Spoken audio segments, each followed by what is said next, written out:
In 1920, before sound, before color, a German film did something no one had ever attempted. It didn't film a story about madness, it filmed madness itself. The walls lean wrong, the shadows are painted on, and the twist at the end. It was the first time a movie ever lied to you. The cabinet of Dr. Caligari doesn't really get talked about the way it should. Most people know the name, maybe they've seen a still, that famous image of Conrad Veidt as Cesare, pressed against a jagged, impossible wall, eyes hollow, moving like something that forgot how to be human. But what this film actually did in 1920 is something we still haven't fully reckoned with. Directed by Robert Wiene, shot entirely on sets that look like they were designed by someone in the grip of a fever dream, Caligari broke every rule cinema had established in its first 2 decades.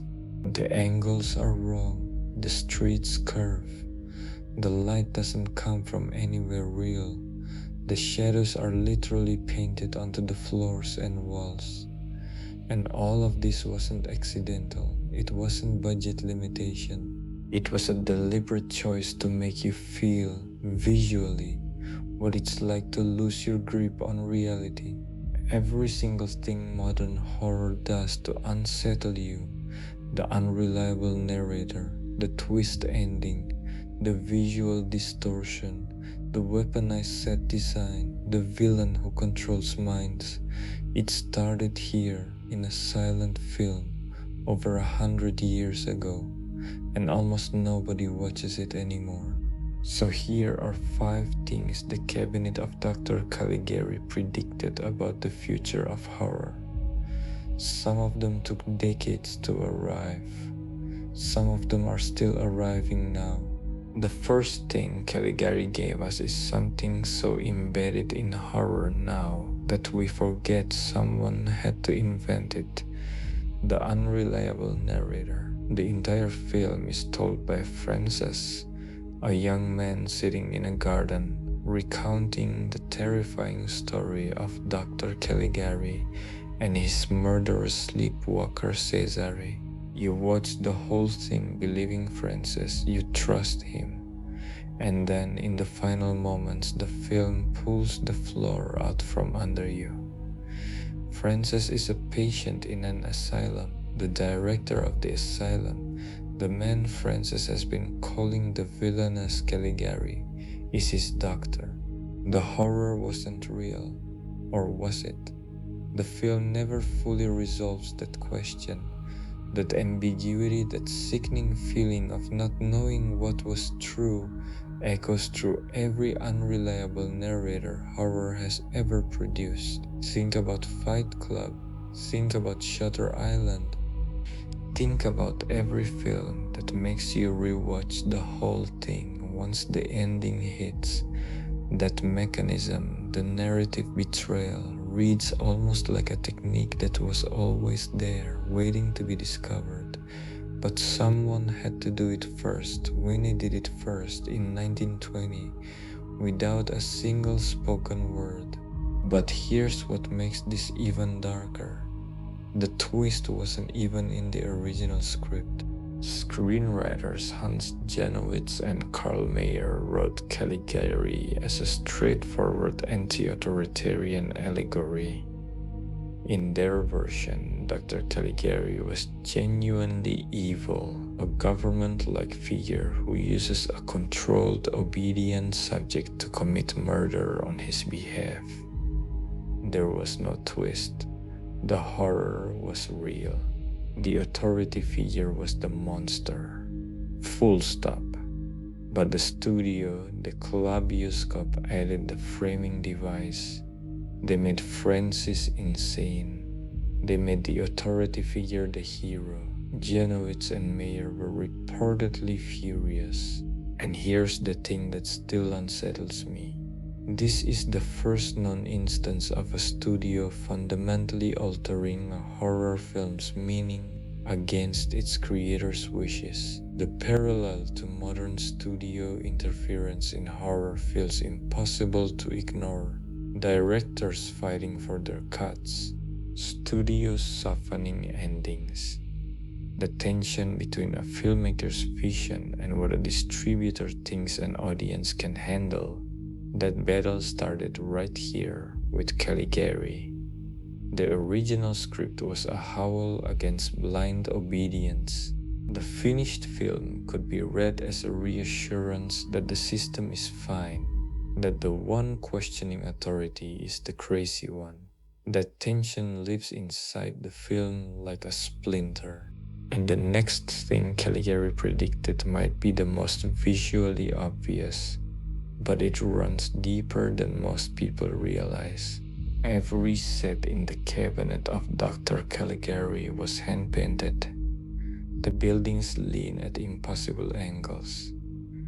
Doorways are shaped like coffins. The streets of the fictional town of Holstonwall tilt and spiral in ways that no real street ever could. This was German expressionism applied to cinema.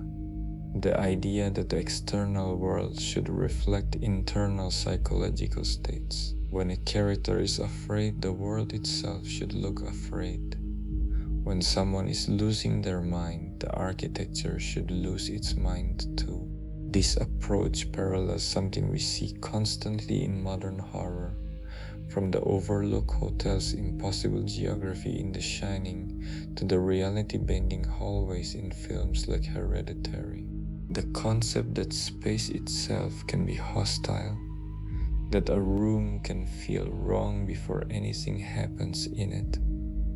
That sensibility was born on these painted canvas sets in a Berlin studio in 1920.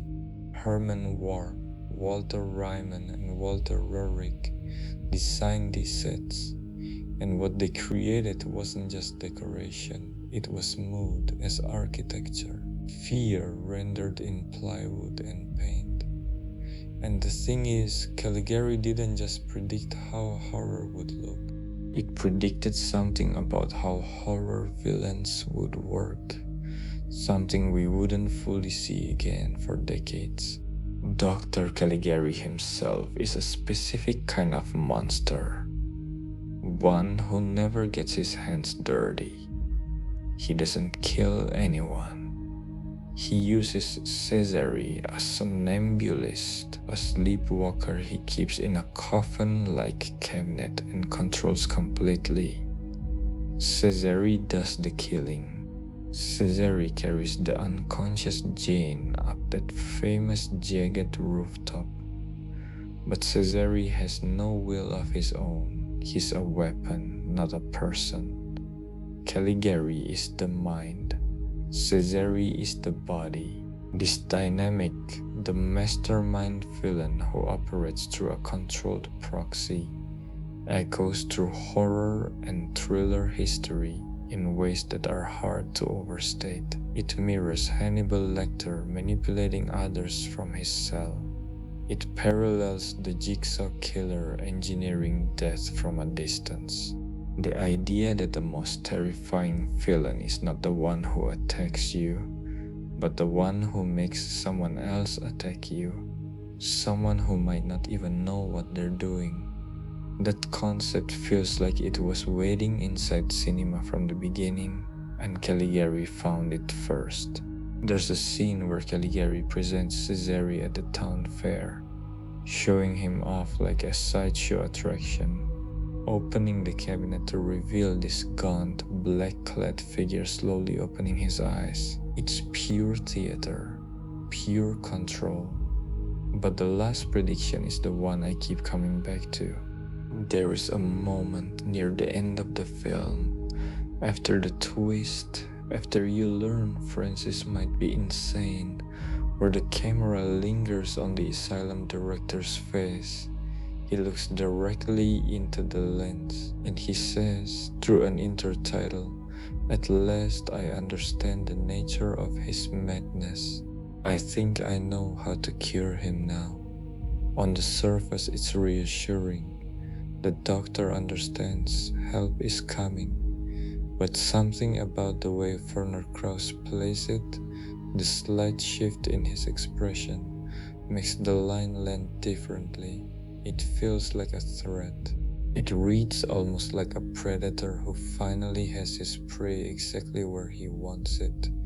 And this is where Caligari does something that horror films are still trying to replicate.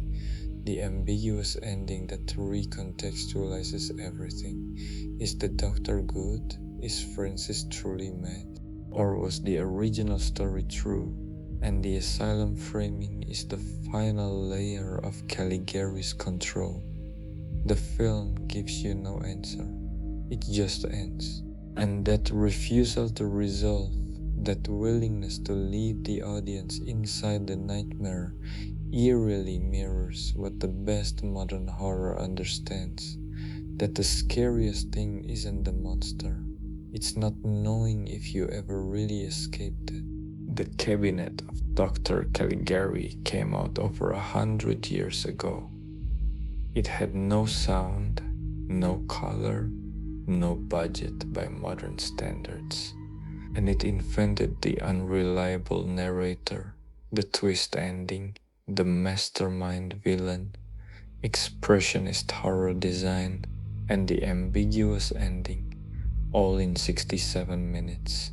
Everything you fear in modern horror started in a painted room on a Berlin soundstage. If this is the kind of thing that keeps you up at night, forgotten horror, films that shaped everything and then disappeared into the archive, subscribe. We go deep into the ones nobody remembers. The next film we pull out of the vault is another one that's been sitting in the dark for a very long time, waiting for someone to hit play. See you in the next one.